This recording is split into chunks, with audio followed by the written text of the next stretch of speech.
everyone. Welcome to The Final Four is Not on the Schedule. I'm your host, Eric, alongside with expert analyst Rod. Thanks for joining us on the best MSU basketball podcast featuring an in-depth recruiting, game matchup, and post-game analysis.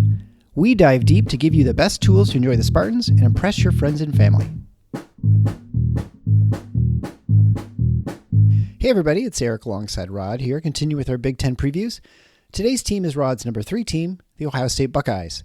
Thank you to all of you who support the show via one-time gifts through PayPal or Venmo, or on a recurring monthly basis on Patreon or Substack. As a reminder, recurring monthly supporters on Patreon and Substack qualify for a monthly drawing for Nudge Printing gift cards. If you want to learn more, head on over to tffinots.com/support for links and more information. All right, so let's talk about the Ohio State Buckeyes. Last season, they were 16-19 overall, 5-15 in the Big Ten. And that was actually after a flurry at the end of the season. They got a few wins. They finished, although despite this bad record, they finished 49th on KenPom. And so Ohio State seems to be a chronically underachieving team, but they look like they were going to be an NCAA worthy team last year. Didn't happen. They had some injury problems. And then what has been a recurring problem of poor defense was really, really bad last year. Led them to a 13th place finish in the conference. They were obviously less than 500 record overall and missed the tournament.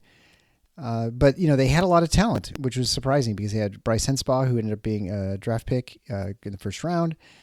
And they knocked Michigan State out in the Big Ten tournament with their Michigan State's first round, which was the third round, right? And their profile for the team under Holtman is pretty typical of what it's been the last few years since he's been there.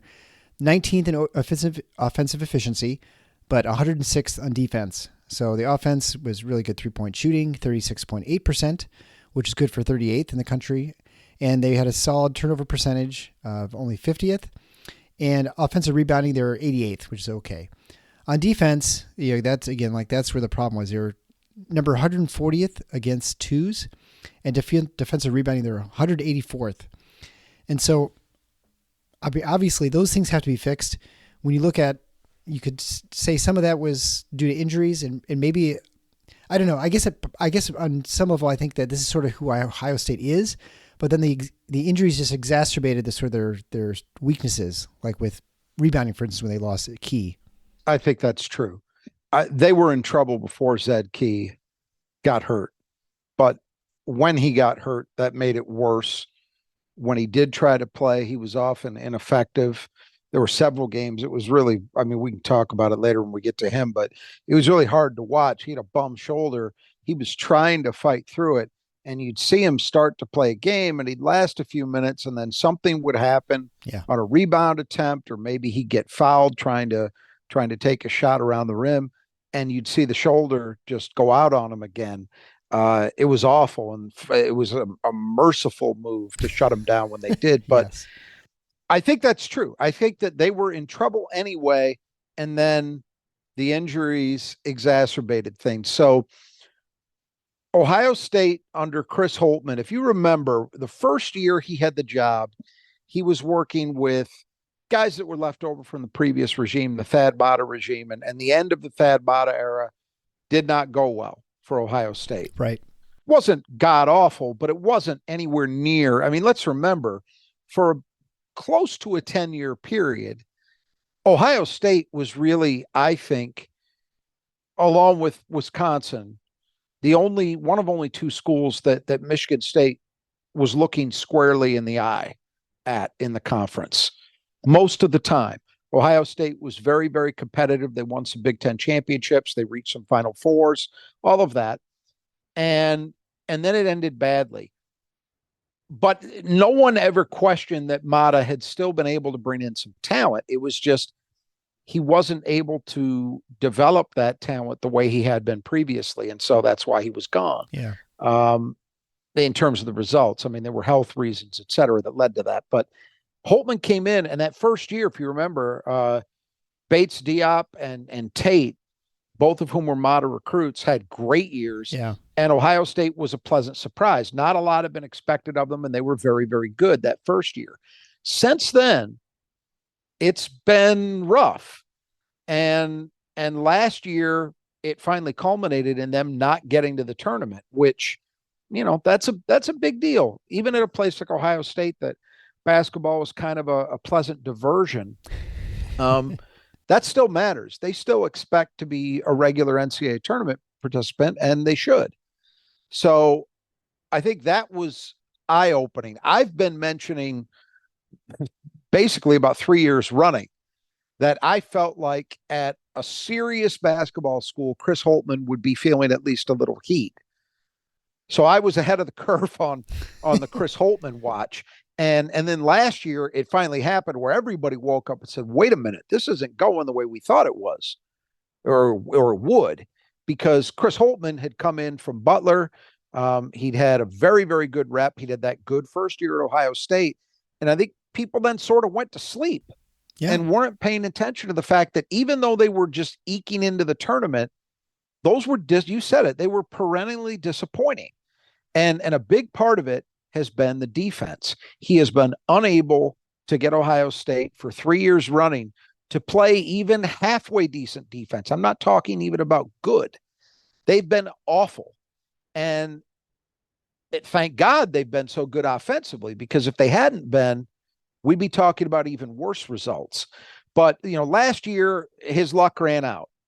And so essentially what you're looking at this season, to me, is very much a make or break kind of year. And that doesn't mean that I think he's got to win the Big Ten or he's got to get to a Final Four. But this program has to show that they can meet or exceed expectations, that they can at least meet them.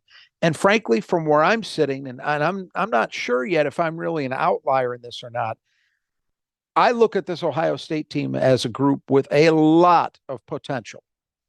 I've got them third, so obviously I believe in that. Yeah, drink the scarlet and gray Kool-Aid. I think they've got a lot of potential here, but the bottom line is they are not going to be able to scratch the surface of that if they can't learn to guard somebody. Yeah. And so that, to me, is the biggest thing that's on Chris Holtman. After the good news is, I think at the end of last season, ironically, after some of the injuries had taken some guys away, they were playing their best basketball. And in large part, it was keyed by their young guys. So that's another reason why I'm optimistic about them heading into the season. I think some of those guys who were freshmen last year that sort of struggled to find themselves early on, found themselves during that late run where they won their final 3 regular season games, and then they won 3 Big Ten tournament games in a row. That looked like a good team at the end of the year. And I'm not just saying that because they handled Michigan State. I mean, they beat some other people too. And I really do think they learned something, and at least those guys had a breakthrough that I would think will carry through to this season. And then they add a lot too, but we'll get into it. But I think there are good reasons for expectations to be high. But I'll tell you what, if Holtman has another one of these years where he's on the bubble, and if it were me, I'd be thinking about making a move, because he's had a long enough run. And this is a team that should win. Yeah. In my view. And like you said, they've been spinning their wheels. And this kind of brings me to one question that it's certainly following the show, and then now as a part of the show the last year and a half. Looking at the Ohio State Buckeyes and the failure in playing to play defense, Chris Holtman came with a pretty good background of playing good defense, or have teams that play good defense at Butler, right? Yeah. So I guess the question is, which is real? Like, were the teams at Butler outliers? Do you just have players that, I don't know, like to play defense or something? Because you think with all the talents he's had, and is it just a tougher league and so his defensive scheme doesn't work? I mean, I'm trying to figure out what it is that, if there's any reason to think that it's going to be better this year. Well, you're right to be skeptical. I have not, honestly, and you're raising a good point. It's something I should do, to take a deeper look at the carryover in his staffs from Butler to Ohio State, because sometimes it can be a key assistant coach that's responsible for, some coaches have done it that way. John Beilein got religion on that, basically handed the defense over to a couple other guys toward the end of his tenure, and it made a huge difference. I don't know if that's been part of the equation for Holtman or not. I will also say this. He's had some teams with, the last couple of years especially, he's had key players who were surprising as freshmen. He had Malachi Branham a couple of years ago, and then last year Bryce Sensabaugh, both of whom were freshmen that when they were recruited, I don't think those guys were identified as obvious one and dones. Mm-hmm. And yet they were. And so why that's important is not so much that they were one and dones, but that they were so good offensively as freshmen that they felt they had to play them. But neither of those guys was ready to guard anymore. I mean, Sensabaugh was flat out awful defensively at times. For as good as he was on offense, he was really bad defensively. And so I think that's been part of it too, that they haven't had a lot of roster continuity from year to year. If you look at the last 3 years, there've been a lot of transfers, a lot of freshmen, and it seems to just churn year to year. That's not a good way to really maintain defensive standards, generally speaking. You know, somebody like John Calipari's been able to do that generally with heavy roster churn, but that's a hard thing to do on the defensive end. So that may be part of it too.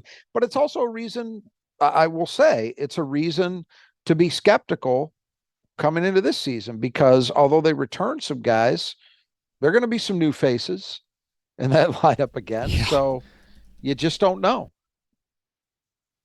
I don't know the answer. I don't think it's an obvious answer as to the why, other than the numbers are what they are, the results are what they are. It's very clear that it's been a problem.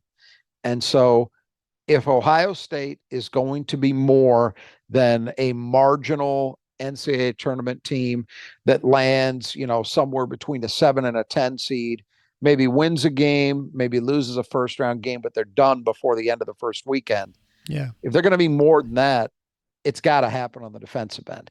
Because right now, honestly, although he doesn't get tagged with it nearly to the extent that would be fair to do so, tell me the difference fundamentally between Ohio State and Iowa over the last 3 years. Just wins. There's not much of one. I think Iowa's better. I don't think there's any question better, there. But the profiles are very similar. The difference would be Iowa's been even a little better offensively than Ohio State. Yeah.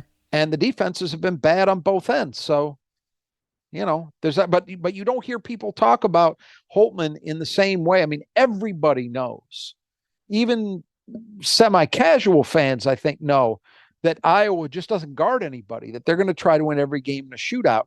I don't think that's been extrapolated to Holtman the way that it should be, the way he deserves with what's happened over the last 3 years, Yeah, maybe that's just a reflection of this fact that people don't pay as much attention to Ohio State basketball, and in Iowa, there's not much else going on, so people pay attention to basketball a little bit more out there. Just looking things up, it's interesting. There are the 3 assistant coaches that Holtman had when he in his last year: Butler, Johnson, Schrage, and Pedon, and none of them are assistant coaches now. I don't know if they were initially, but that would certainly explain it possibly. Yeah, some of those guys have moved on. Yeah, it could be staff continuity. That might be a reason. I'm not sure. Yeah. But whatever it is, it's on him ultimately. The same way it was on John Beilein, the same way it's on Fran McCaffrey. If you can't get it done, you got to keep trying things to find a way to turn that around. And, to me, as I keep saying, this Ohio State team, I've got them ranked the highest of anyone in the league other than the big two. I really do feel like Michigan State and Purdue, at least the way it looks right now, unlike last season, where it was just a jumbled mess and you couldn't really tell how it was going to sort out. Then Purdue pulled away. I look at it this year, there's a big two and then everybody else. But to me, if I'm an Ohio State fan, I look at this roster and I think, you know what? There's no reason that we should look at this team and what its potential is and say, well, we've got no chance to contend for a league championship. Those are this should be a very strong team. And if it's not, that's got to come around one way or the other to Chris Holtman. It has to. Because he's been there long enough now. I mean, this is his thing. He owns it. Yeah. Well, and certainly the one thing that, whether as far as you look at the product in the court, I mean, there's been no shortage of talent coming into that university. They've been able to recruit just great. And they have, obviously great place recruiters out of Ohio and the Midwest in general, right? So he's done pretty well there, right? I would say this. The interesting thing about Holtman is he's yet to have a knockout class, I think the one he's got this year's freshman class, is the closest he's had to that from a rankings point of view. But then you look at guys I just mentioned, the last two guys he's had go in the first round, Branham and Sensabaugh, neither one was considered like a knockout, you know, automatic pro kind of recruit. They were interesting recruits, decently regarded, but not expected to be immediate superstars. And yet they were, at least offensively. So he's had a good eye for talent in that way. I guess I got to give him credit for that. But the bottom line is what you suggest. When you think about those guys, you think about E.J. Liddell, was a great player for them. They've had some other guys too over time. Dwayne Washington. They've had some very, very good players, and yet it just hasn't amounted to much. You know, they had the 1 year in the COVID year where they kind of seemed like a contender, but then it fell apart. At the end, Michigan State was one of the teams to hand them a loss. They went from in contention league title to, I think they finished 12-8 in the league. And then the last 2 years have been worse than that. So yeah, we'll see if he can change the narrative, but it's getting to be the time, in my opinion, where the narrative has to change for his sake. Yeah, they definitely have not been performing at the level they should. Well, and you know, if your gutters are not performing the way they should, let me tell you, you need to talk to the brothers that just do gutters. It's super important to have good defense, right? To make sure that water stays off away from the side of your house. And so that's right. The best way to do that is to have a good system that gets it out of there. Because if it just starts piling up, it causes all sorts of problems. And eventually, no matter what you do, you're going to have issues to deal with. Water damage in your basement and your siding, all those sorts of things, rotting. And then, well, messes up your lawn as well. So don't have those problems like I did. So make sure you get someone to take care of it. And the best people to take care of it are the brothers that just do gutters. They specialize in only doing gutters. They don't do anything else. That's all they do. So if you need it cleaned, if you need them repaired, if you need them replaced, they can do any or all of those things, and they can do a great job. Fully insured, very efficient. They get things done in a hurry, and they work in just about any weather, which is pretty amazing. So they were out there for me, like I mentioned before, they were out there in February taking care of my stuff in like really cold, rainy weather. And they did a fantastic job.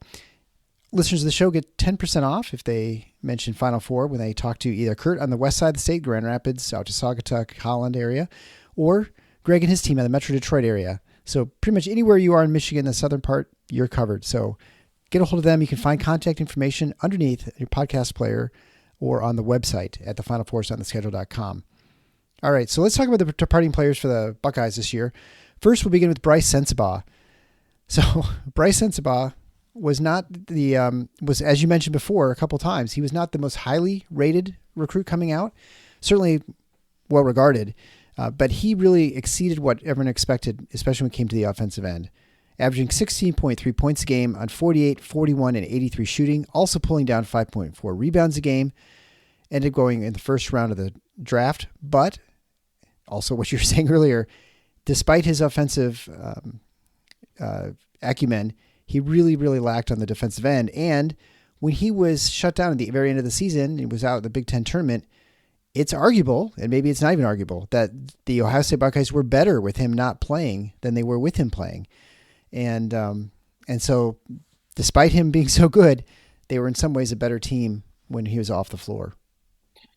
Yeah, no arguing with the fact that he was an offensive weapon. You know, the interesting thing about him is that for a freshman, he was really put together physically. Yeah. So he had great shooting numbers, although those came back to earth a little bit late in the year, but they were still very good. Plus 40% from three, almost 50% overall. He could overpower guys at his position, and yet he also had the ability to shoot the ball as well. So it was a very, very difficult combination to guard. Defensively, yeah, he was a mess.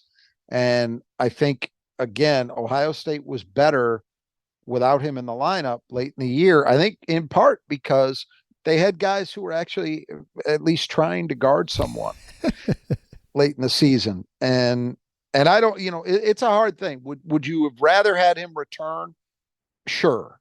I think if you're Chris Holtman, I think you'd rather have a talent like that and gamble on the idea that you're going to be able to reach him and get him to play better defensively. So you can't say, well, good riddance necessarily, but this is, there's a little bit of this that's similar to, Jace Howard. Jet Howard Jet at Howard, Michigan. yeah, right, yeah. Well, Jet Howard, yeah. Not Jace, Jet. Similar deal where you look at the numbers and you look at the offensive contributions and you think, boy, that's a loss. But then you look at how you played without him on the floor and you figure out that the team was actually better without him. And you say, well, how is that possible? Well, it's a lot of things, but one of the things is the defensive end. So I think Ohio State would love to have a talent like him back, and figure that they could maybe get better team play out of him. But I also don't think they're going to be crying, wailing how they could possibly go on without Bryce Sensabaugh. I think they figure they've got some talent that may be a little better balanced for what they need. Yeah, and I think in comparison to Michigan, I think Michigan needs that offense so much more than probably Ohio State does. And so well, going in this year, yes, right, yeah, you're right, right. Exactly. So it's a bigger loss in that sense for Michigan. Yes, I'd agree with that. Yeah. All right, so let's talk about the next departing player, Justice Suing, the guy from Hawaii, 6'6". He was finally healthy last year and played okay. He averaged 12.3 points a game and 5.2 rebounds a game, shooting 42, 29, and 75. And I think that 29 is really the difference. Yeah. He'd had a year, I want to say he had a year that was much, much better than 29. He did. And so the thought was, ago. the thought was, he's going to be okay. Last year, I think the year before, he was injured, and so it explained his poor shooting. But this year, he was healthy, and he still couldn't shoot. So that was sort of his big Achilles heel. And anyway, so someone I think they probably like from the team aspect, but losing his shooting is probably not that big a loss. He was actually playing well. I think one of the few veterans that was healthy and playing well at the end of the year. Yes, for them. He was very good, as I recall, in that win over Michigan State at the Big Ten tournament. And he at times reminded me a little bit of Malik Hall in that he's a little smaller than Malik, but he was able to use his combination of size and face-up ability to really get himself into good scoring positions on the floor. If you look at Malik at his best, where he's patient, where Aaron Henry was like this when he was going well, where they are able to use their off the dribble ability and their body to patiently work themselves into good scoring position. Suing was doing some of that too. What held him back from being just a good player into maybe being something else was, as you say, the jumper.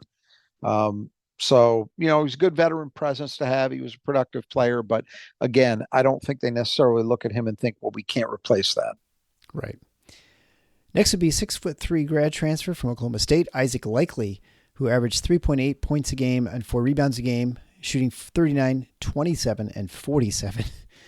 Which, obviously we're complaining about Suing, but this guy really couldn't shoot. It's a good playmaker, though. He had a 2.6 assist to turnover ratio, and he was definitely pretty good defensively. He was actually pretty good on the perimeter, but his problem obviously was that it's just his inability to shoot. And but again, I think just like Justice Suing, if I recall, he had a pretty good tournament as well to close out the season. Yeah, he did some good things. It's just a shame he couldn't shoot, because when you're a guard, that's just a big limiter, and it makes it hard for you to function because you've got a guy that other teams aren't necessarily respecting 100%. Decent defensive player, say decent secondary playmaker, did some things well, just couldn't hit a jumper. Yeah. And speaking of guys who couldn't hit a jumper, Sean McNeil, 6'4" grad transfer, scored a little under 10 points a game and 43, 37, 89 shooting. I only say couldn't shoot because there were some games where he was really bad and other games when he was very streaky. And so when he wasn't, he was useless on the floor because he was so bad defensively. Right. And you look at the numbers, 43% overall, 37% from three, 89% from the line. Those are solid numbers. And when he was hitting, he was a weapon. But when he wasn't, then the defensive issues were magnified. He just couldn't guard anybody well. And, I think somebody like McNeil would have been very useful if he could have played in a lesser role. If you were looking at him as a 12 to 15 minute a night guy whose major job, the focal point of what he was asked to do is, hey, come in, we're going to get you loose. We're going to run you off a lot of screens.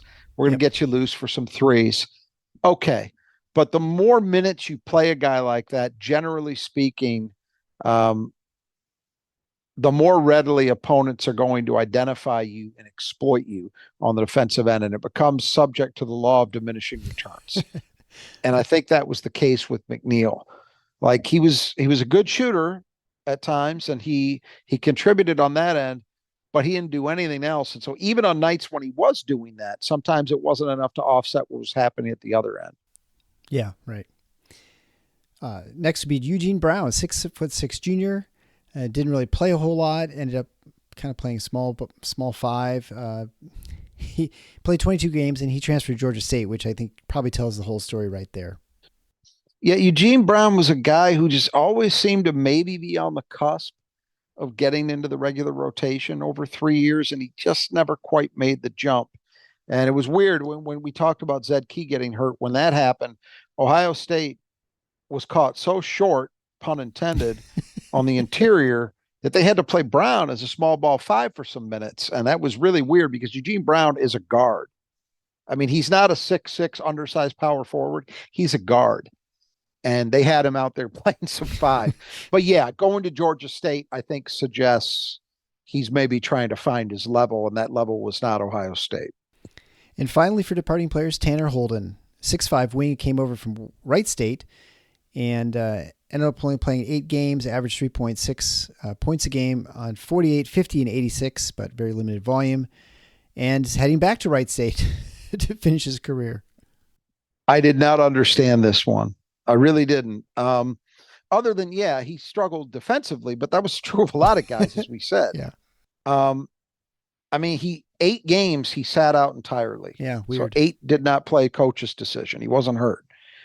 And you look at the numbers, and granted, they were on low volume, but 48 and 50 and 86 from the line is pretty good. And there was optimism when they signed him that he would be a guy who could contribute, maybe even start. So I don't pretend to know what the answer was there for why it didn't work, but it didn't work with Holtman. And so, as you say, he's going back to Wright State to play his final season. But again, it's not like he was able to contribute a lot. So you don't know how much Ohio State is really missing. Yeah, that's one of the few times I've seen a player leave and then come back to the school, I guess. I mean, the players who've left I'm trying to think like Michigan State had Connor Hayward, but he never left. He just kind of sort of left when the portal. I'll give you another example. The Wahab kid, the big man who's at where is he at now? He's somewhere else. He's at Penn State right now, but he started at Georgetown, played a couple years at Georgetown, transferred to Maryland, then went back to Georgetown. Right. So it happened with him, and now he's gone to Penn State. So apparently second time was not the charm at Georgetown for him, but it does happen, but rarely. Let's put it that way. Yeah. Well, I mean, it depends on the circumstance you leave in, and then whether there's actually a spot for you when you return. I mean, obviously all those things come into play. In this case, look, Holden was a big scorer at Wright State. I'm quite sure they were happy to welcome him back because their expectation would be he can probably lead them in scoring. Sure. Yeah. So that's not a marginal ad, Right. We'll talk about returning players then. So we'll start with Zed Key, 6'9", 250-pound senior, and was, even when he was playing, I swear he was injured all year long. I mean, he missed 10 games. A lot of it. They shut it down. But yeah, you'd see him and he'd go up and somebody would bump that shoulder or he'd fall down or something. And then it was sort of like, there was definitely vicariously, just like feeling the pain and the ache as he goes down the court, because he just looked like he was so limited. But when he was in, he was effective. He was 10.8 points a game, 7.5 rebounds a game, shot 55, 29, 66, and even averaged a block a game, but just never quite healthy. And I don't know, did he play part of that game against Michigan State when they were in Columbus? And then he left. I feel like he played a little bit, and then he was injured. Then he went out and sat, and then they just clobbered Ohio State by like 20 or something.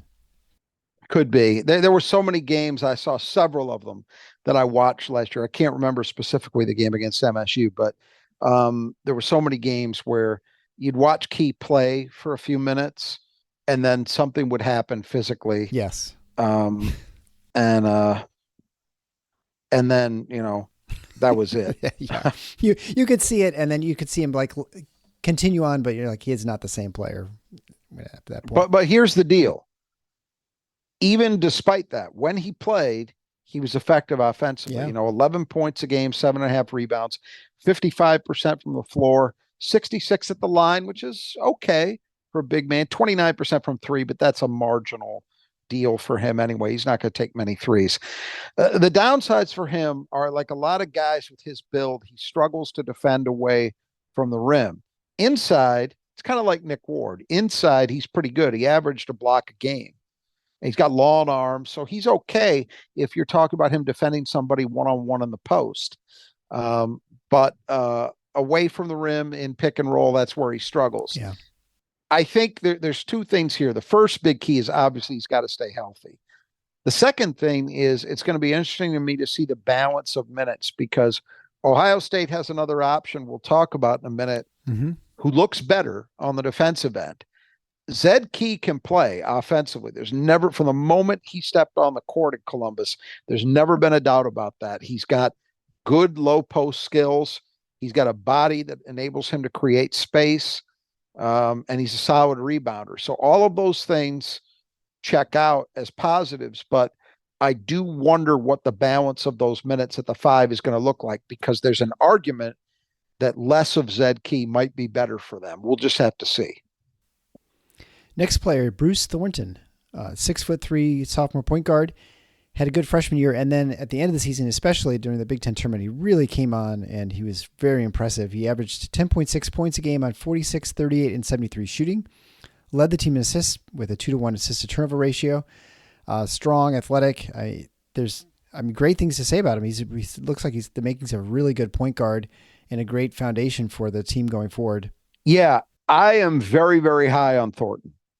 And down the stretch, he was the guy. Yep. I mean, he torched Michigan State. MSU, who has a good set of defensive guards, could not handle him in that game in the Big Ten tournament. And it was funny because the way he played in that game is the way I thought he would play all year long, and he really didn't, which is look to get to the rim, penetrate, make things happen that way, because he's got all the tools to do that. He's got good quickness. He's got a good handle. He's physically very strong. There's no reason he shouldn't live in the lane. But for a lot of the year, he was very content to just kind of float around on the perimeter. And so it got better once he decided to be a little bit more dynamic. There's strides he still needs to make. I mean, he's got to get to another gear as a playmaker, making his teammates better. He's got to improve his consistency in terms of his defensive focus. But I look at him and I think that's a guy who could be an all Big Ten point guard for sure. Yeah. And I do expect him to take a big jump forward this year. I think this is going to be a very good year for Bruce Thornton. It needs to be. If Ohio State's going to finish where I've got them picked, it's going to happen because, in part, Bruce Thornton was really good. Next returning player is Roddy Gale, 6'5", sophomore wing. Also had a nice run at the end of the season. He averaged 4.6 points a game on 44, 43, and 81 shooting.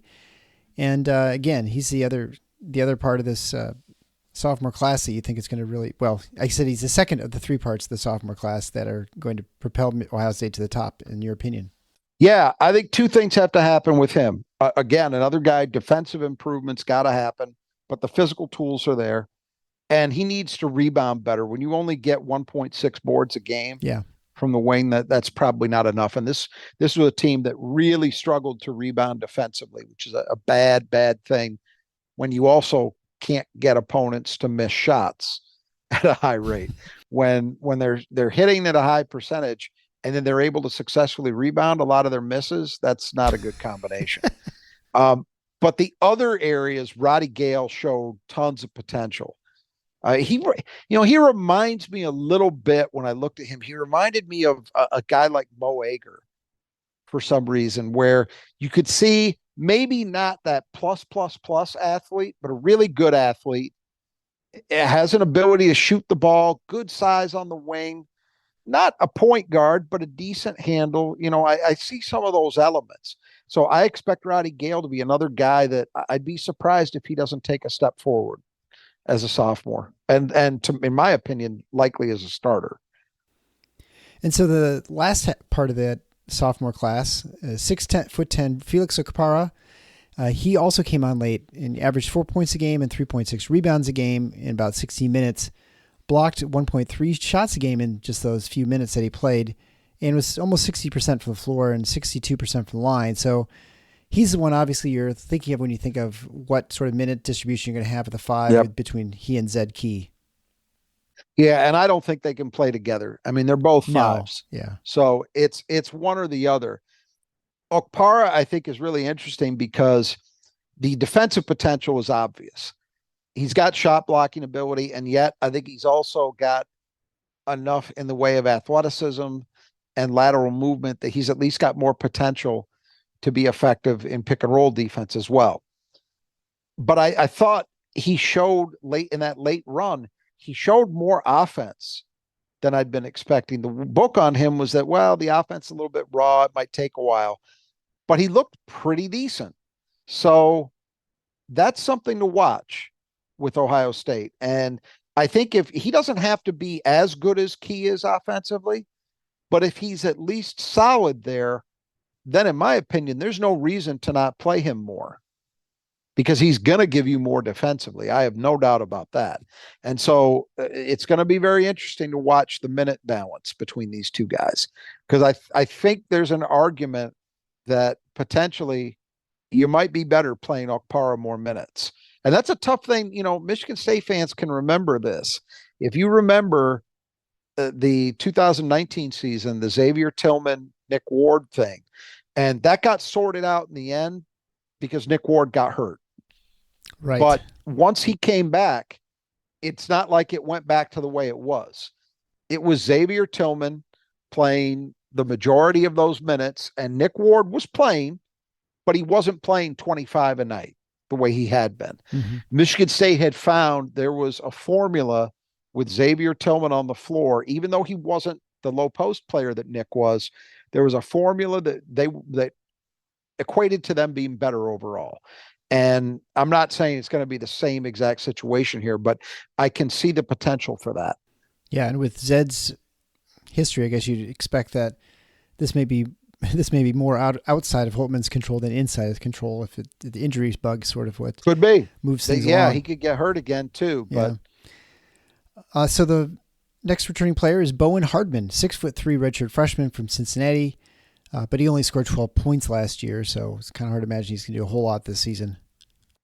Yeah, I don't see an easy road for him increasing that role. And then finally, along the same lines, Kalen Etzler. He's a 6'8" redshirt freshman, but he only played 9 games last year. Same thing. Yep. He was a guy they thought had some potential, but it just hasn't shaken out that way. And he's entering his 3rd year in the program and coming off a year in which he only played 9 games. So hard to, with what they're returning and what they've added, it's just hard to see major minutes for him. All right. Before we talk about the newcomers, I do want to remind you that one of the great sponsors of the show is Nudge Printing. Nudge Printing. You can find it at nudgeprinting.com. You can get 20% off your order if you enter the coupon code Final4 at checkout. You can go to Nudge Printing to find our gear. So you can find that at the Final Four on the schedule /merchandise. And there you can get either a hoodie or a logo tee. Also, you can just go to the Nudge site, and they have all kinds of Spartan gear for basketball, football. They have all the vintage logos and things like that, which are really cool, very unique. So you can be the only one at the bar or at your tailgate or wherever you might be. And they're also very high quality, super comfortable. Again, I always say it every time, but it's true. My family loves wearing them. As soon as they're out of the washer, they're on someone's wearing it the next day, and then it goes back. So that they're always getting a lot of use, and they're still holding up really well after it's been over a year now that all these shirts are hanging on.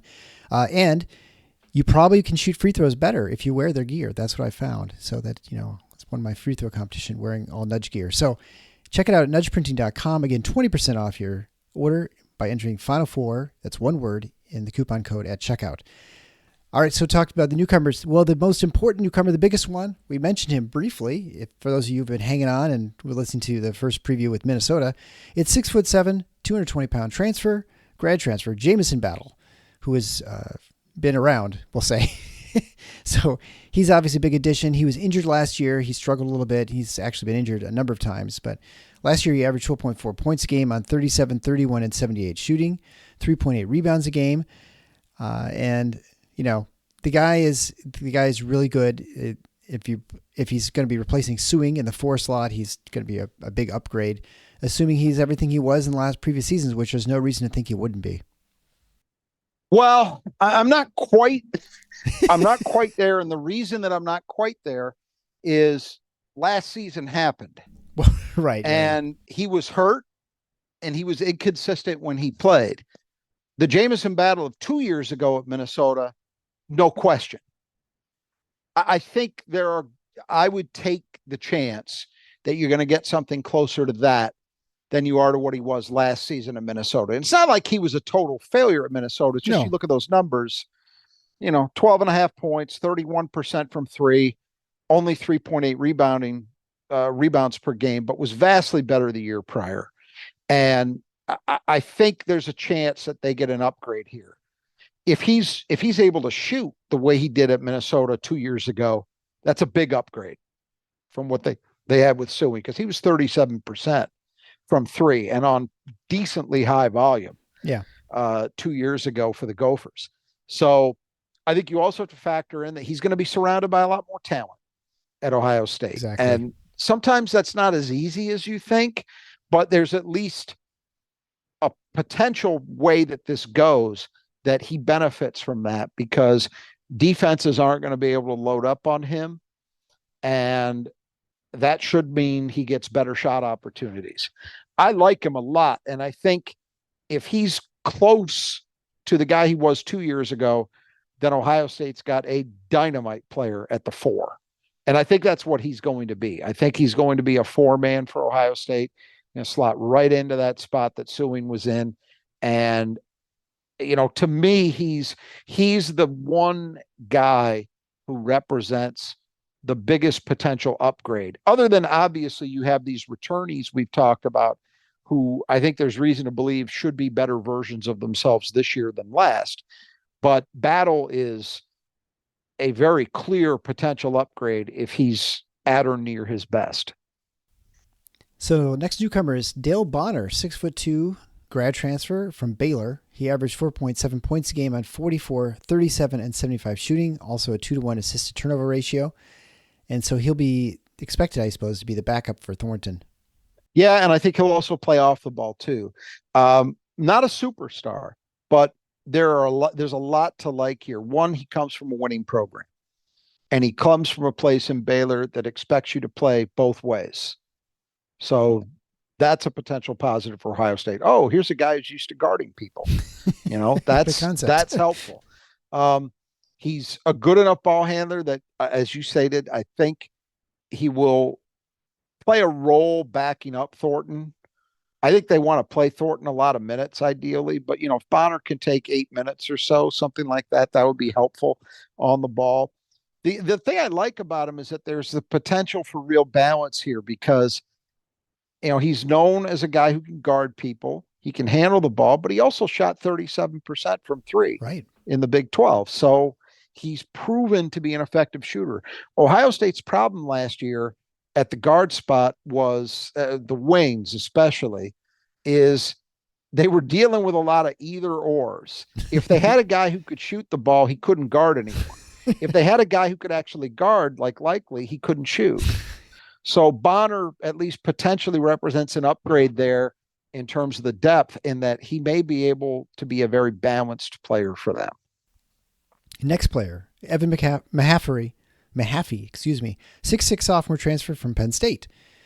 He's probably playing the 4. He was an energy guy there at Penn State. And of course, he was a guy, and I feel like he played really well at the end of the season too. He was, I think, helpful in their run to the Big Ten tournament. So you didn't average a whole lot, 2.8 points a game, 1.7 rebounds a game, but shot okay, 57, 33, and 57. Yeah, you look at his numbers, and in watching Penn State, it always seemed to me he was better than that.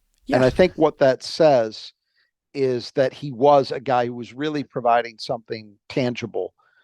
Sometimes people talk about an energy guy, a try hard guy. And sometimes the real effect of that gets exaggerated. And people oftentimes, not just in basketball, but in life, confuse activity with actually getting something done. But in Mahaffey's case, I really think he did. I think he was put into a challenging position, a true freshman who was 6'6", and they were even sometimes playing him at the 5. I mean, we talked about Ohio State having to go small late in the year. Penn State went small all year. and yet he competed. And so I think his role isn't going to be huge on this team, but I still think he can be important because even if you only play him, say, 10 minutes, 11 minutes, 12 minutes, if he comes in and plays with his hair on fire the way he did last season at Penn State, he's going to get some things done. And in the long run, what you hope for is that he can continue to improve his skill set, become more reliable, steadier there, and then combine that with his motor and his toughness. But it's a great addition from a depth point of view. I mean, Ohio State didn't have anybody like him last year. Yeah. So that's a big addition, even if it's not going to manifest in huge minutes this year. I think Mahaffey is a program guy. So now we'll talk about the alluded to great freshman class that Ohio State's bringing in. We'll start with Scotty Middleton, 6'6" freshman wing, top 50 recruit. And, I guess tell us about what you think about his game. Well, he's a guy Michigan State recruited a little bit. They offered him, and then it was pretty apparent that he had his eye on other programs. So the recruiting process did not last long with him. Very highly regarded player. And if I have to pick one guy in this freshman class that I think is likely to start immediately, it's probably him. I can see he and Roddy Gale as the starting wings. He's a good athlete, decent shooter. They think has potential to get better and probably needs to improve. But man, the thing that you've got to like if you believe that Ohio State can be better this year is that the word on him is that he's got great length. He's 6'6", but he's long in addition to that. And they think he can defend right away. So if that's true, then you could be talking about a guy who could make a big impact just by being an effective two-way player for them. Yeah. But I think they have big expectations. So we'll talk about the next recruit, Devin Royal, 6'7" power forward. He was top 50 national recruit as well.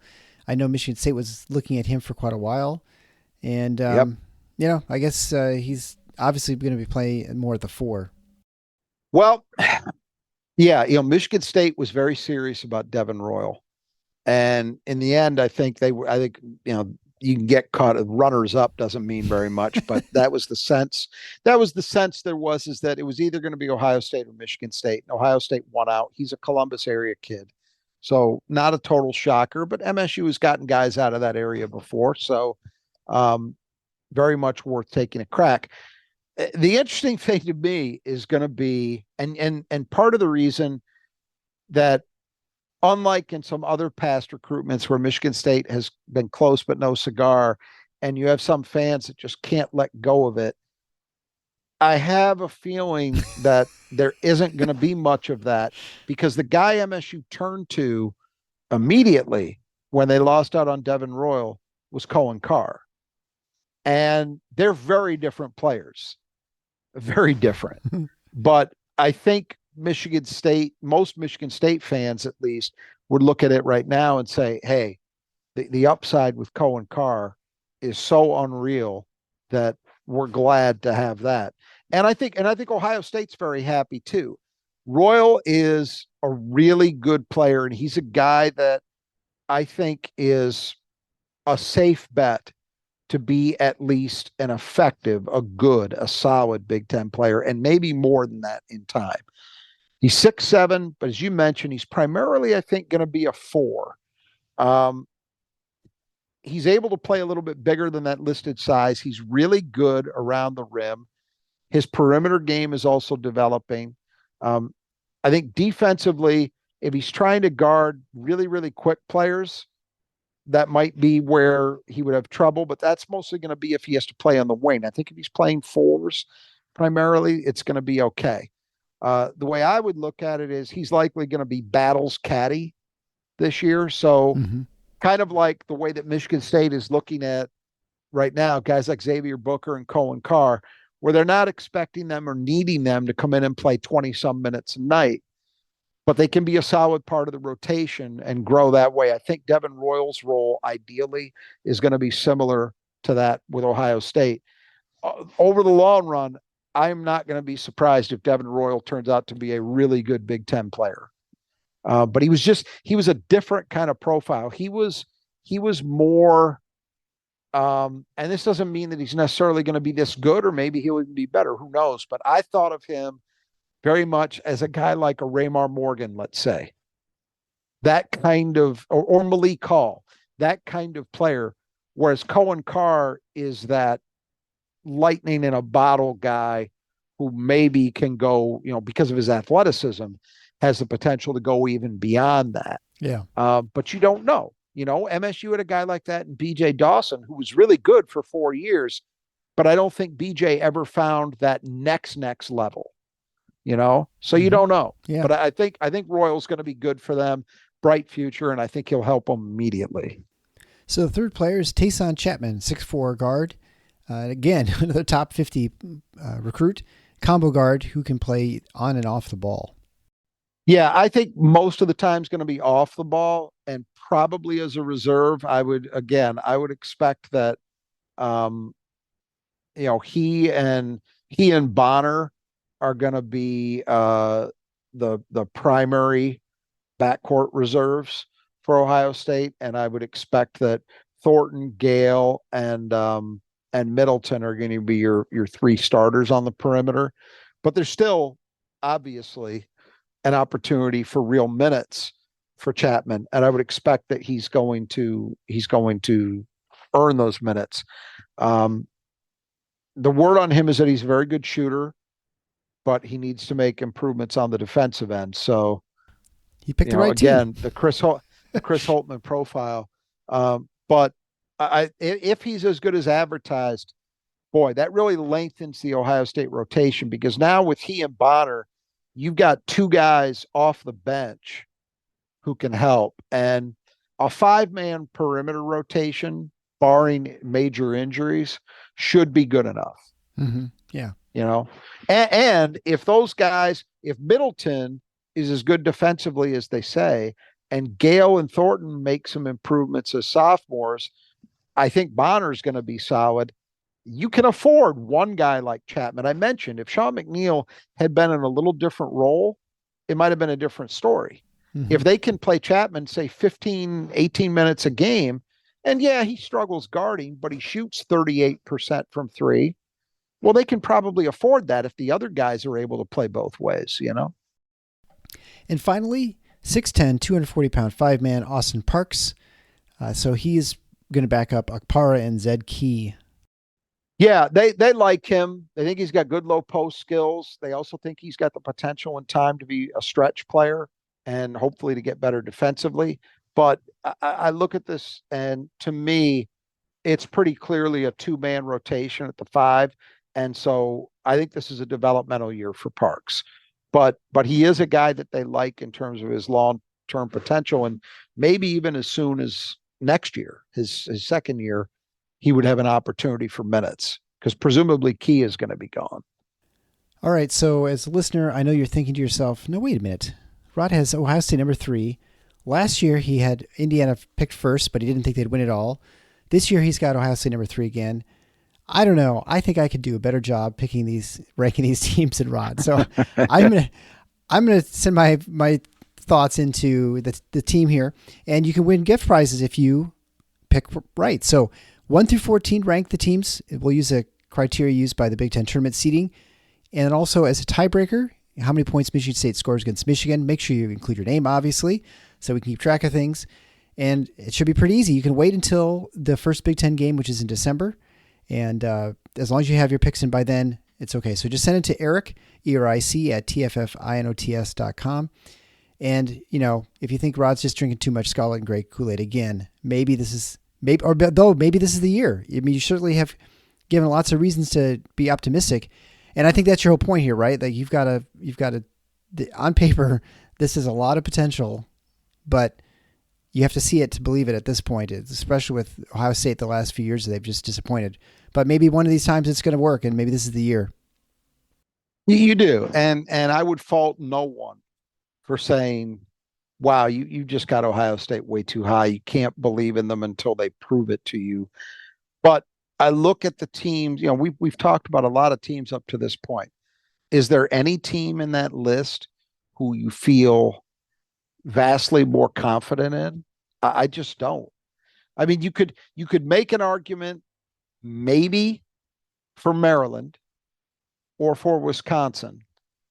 But even there, Maryland, yes, there are some veterans that are proven good players, but there's still some question marks with that team, and you're not certain about the depth. With Wisconsin, yeah, they bring a ton back and they've added some good pieces, but that's a team like Ohio State that didn't make the tournament last year. So this is an upside play. If Ohio State plays somewhere reasonably close to their potential, they can finish this high. And I think that this is the year where they're finally going to do it. But I fully acknowledge the risk in making that pick. I fully understand if someone else looked at it and said, I just can't give them that much. I can't assign that much credibility to a Chris Holtman team until they make me, until they prove it. And I the only thing I could say in my defense for this is when I look at the combination of things, I look at the talent level, I look at the depth, I look at the mix of shooting, a playmaker, some size, all of those things. I like a lot of it. The big question mark is the same one it's been for the last several years. Can they guard anybody? And if they can, then this is, I think, a pretty safe bet, because offensively, I think they're going to do it. They were good last season. They've been good the last several years. And even though they lost some guys that helped a lot, I don't see a lot of reason to think they're going to be much worse on offense. And in fact, if Thornton makes a breakthrough and becomes a more consistently dynamic player at the point, they could even be a little better offensively. I really do believe that. If you think about what the high end potential is, say Jamison Battle is back to his self from 2 years ago. Well, that's a big addition. Mm-hmm. Say the freshmen are able to come in right away and be contributing offensive players, which Ohio State's had a knack for in recent years. And then Thornton is there making all these guys better and Gale's better. You can see a path where this could be a really good offensive team. But man, it's all at the other end. Can they guard somebody? Can they rebound defensively? And if they don't do those things, then they're not going to finish this high. If they're as bad as they were last year, they will not finish third no matter what they do on offense. I'll guarantee that. But I'm betting on at least a little bit of improvement there, and I think that'll be enough to make them the best of the rest outside of the Big Two. Yeah, and I think we still struggle, and maybe not as much as last year, but there's still a big struggle in trying to figure out with the transfer and additions and how people are going to perform with a new team. And what can you bring your averages from like an Ivy League to now? Ohio State doesn't have that problem as much as other teams, and so I think you probably can feel a little more confident in what they're going to be than an Illinois or someone like that, right? Where there's just really a lot more variability. You're basically talking about one transfer that I'm talking about as a potential starter, right? In Battle, right? And a proven one in the Big Ten level too. It's not like he's never played, right? There, yeah, exactly. You're not talking about, well, this is a transfer up guy. We're not sure how it's going to translate. No, he's done it at the Big Ten level, and even his bad season was okay. His bad season last year was basically on par with what Sewing did. Last year for Ohio State. So I don't think there's a big risk that they go backward at that position. I think the only question is how much better are they? But I think there's a reasonable chance that they are better. And then the only other transfers you're talking about are Bonner and Mahaffey. And those are guys that could be important, but they're not. You're not asking them to come in and play 25 minutes a night, Right. or start, Exactly. most likely. Yeah. You know, so you're bringing them, and Bonner is coming from the Big 12. Mahaffey's coming from the Big 10. So again, it's the same deal as with Battle. These are guys who have already proven it at this level of play. So it's reasonable to expect that you kind of know what you're going to get a little bit more than maybe some of the guys they were bringing in prior years, like last year where you had, McNeil coming, transferring up, Yeah. that was, you just didn't know because he wasn't coming, Tanner Holt. Those guys weren't coming from a high major environment. And the other thing you'd expect, at least with the way history has been playing out the last few years at Ohio State, that of those three highly regarded recruits, one of them will just be gone, one and done. It seems to be sort of the pattern at Ohio State. It's possible, but you don't know which one. Yeah, till the season. Right. Look, Devin Royal could shock us and become the guy. I don't rule it out. The interesting thing is, though, last season with Sensabaugh, even though he wasn't a highly, he wasn't the highest rated guy in the class. I believe that was Thornton. But there was word coming out of Columbus over the summer. Like, they have their equivalent to Moneyball down there. They have a pro-am in Columbus, and Sensabaugh was absolutely killing people. So by the time it got to the season, in fact, I'm pretty sure we mentioned that in our preview last year, that we'll expect Sensabaugh to likely be a starter and a big minutes guy because he's just been killing people since he got to town. And that ended up panning out. I have not heard similar things about any of these guys yet, but they were all so highly regarded. I'm expecting them to be good. Well, you might be right. One of them, Scotty Middleton, could be a 15-point-a-night guy and be gone. You just don't know. Yeah, well, we definitely seem to have a couple surprises every season in the Big Ten. So I guess there's no reason for not to be a few more. Although it's hard to imagine another Northwestern, but I mean, hey, anything's possible, I suppose, right? Yeah. So just as a final reminder, if you are interested in supporting the show, we greatly appreciate that. Obviously, you can be a one-time supporter via PayPal or Venmo, or a recurring patron through Patreon or Substack, where you support us on a monthly basis. Those are all highly encouraged. There are also different levels, I should say, at Patreon, and you get various benefits. Obviously, if you're a contributor on a recurring basis in either of those programs, you have an opportunity to win Nudge printing gift cards for the Nudge printing gear. I guess the way we do these previews is that we do the 13 teams and then we do Michigan State. And so we do them in order up until wherever Michigan State falls. So I'll leave you in suspense where Rod has Michigan State, if he has them above or behind Purdue, because next will be the last other Big Ten team, the Purdue Boilermakers. Until then, the Final Four is on the schedule. Go Green.